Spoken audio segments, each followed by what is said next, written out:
சுடர்விட்டுள்ள நீங்கள் சோதி என்று பாடுவார். இறைவன் ஆய்வுகளுக்கு அப்பாற்பட்டவன், எனவே அவன் ஒருவன் என்று பாடுகிறார்.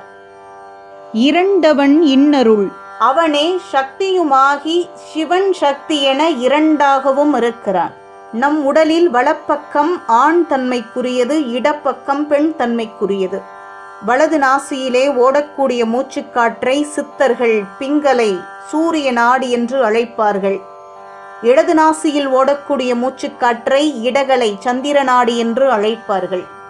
ஒவ்வொரு உடலுக்குள்ளும் ஆண் தன்மையும் பெண் தன்மையும் உண்டு. ஈசன் அன்னைக்கு இடபாகம் தந்ததின் சூட்சமம் அதுதான். உமையொரு பாகனாக வீற்றிருப்பதினுடைய அடிப்படை அதுதான்.